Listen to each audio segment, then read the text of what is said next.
Drugs కేసులో Congress MP MLA మొహినాబాద్ పార్టీకి వచ్చే ప్రముఖుల జాబితాలో ఆ ఇద్దరు యువనేతల పేర్లు.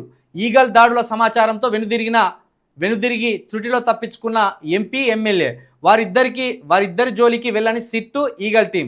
వారి పేర్లు బయటకు రాకుండా ఒత్తిళ్లు. కాంగ్రెస్ సీనియర్ నేత పలుకుబడితో అటువైపు చూడని దర్యాప్తు అధికారులు. అంటే ఇప్పుడు బీఆర్ఎస్ నాయకులు కాంగ్రెస్ నాయకులు కలిసే డ్రగ్స్ తీసుకున్నట్టు బయట అయితే పడ్డది కదా. ఇప్పుడు ఆ ఇద్దరు ఆ ఎంపీ ఆ ఎంఏ ఎవరు? డ్రగ్స్ తీసుకున్న కాంగ్రెస్ ఎంపీ కాంగ్రెస్ ఎమ్మెల్యే ఎవరు? బీఆర్ఎస్ మాజీ ఎమ్మెల్యేతోటి కాంగ్రెస్ తాజా ఎంపీ కాంగ్రెస్ తాజా ఎమ్మెల్యే డ్రగ్స్ తీసుకోవడానికి మొహినాబాద్ ఫామ్ హౌస్కి వెళ్ళిండట. మరి ఆ ఇద్దరు వ్యక్తుల పేర్లు ఏవి? ఆ ఇద్దరిని కాపాడడానికి వెనుకుండి లీగల్ టీంకి సహకరించిన వాళ్ళు ఎవరు?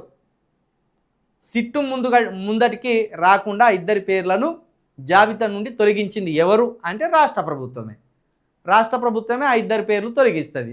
ఎందుకంటే కాంగ్రెస్ ఎమ్మెల్యే కాంగ్రెస్ ఎంపీ కాబట్టి వాళ్ళని కాపాడుకుంటారు. ఈ నెల మొయినాబాద్ ఫామ్ హౌస్లో బీఆర్ఎస్కు సంబంధించిన ఆయన పైలట్ రోహిత్ రెడ్డి ఉన్నాడు కదా, వాళ్ళ తమ్ముళ్ళు పోలీసుల మీద కాల్పులు జరిపిండు కదా, డ్రగ్స్ కేసులో వాళ్ళని తీసుకపోయి జైలు వేసిండుగా. ఆ బీఆర్ఎస్ నేతతోటి డ్రగ్స్ పార్టీలో కాంగ్రెస్ నేతలు కూడా పాల్గొనే అవకాశం ఉండేనట. అందులో ఒక ఎంపీ ఎమ్మెల్యే కూడా ఉండేనట కాంగ్రెస్కు సంబంధించింది. ఇక వాళ్ళు ఈగల్ టీం వస్తుందని తెలిసి వాళ్ళు ఆగిపోయినలాట. అయితే ఇప్పుడు ఆ విందు చేసుకునే లిస్టులో వాళ్ళిద్దరు కూడా ఉన్నారట. మొత్తానికి కాంగ్రెస్ వాళ్ళు బీఆర్ఎస్ వాళ్ళు కలిసి కూర్చొని డ్రగ్స్ ఎట్లా తినాలి, డ్రగ్స్ వాడకం ఎట్లా చేయాలి అనేది ఓ మీటింగ్ పెట్టుకొని విందు చేసుకున్నారు అన్నట్టు. మంచిగా ఉన్నది. అందరు దొంగలే, బీఆర్ఎస్లో ఉన్నోళ్ళు కాంగ్రెస్లో ఉన్నోళ్ళు కలిపి ఈ డ్రగ్స్ తీసుకుంటారు.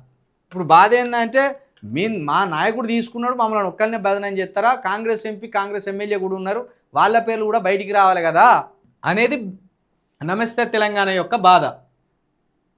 ఇంకేవాళ్ళన్నా బీజేపీలు కూడా ఉన్నారా లేరా? వాళ్ళ పేర్లు కూడా చెప్పురు, జర సరి సమానం అవుతుంది.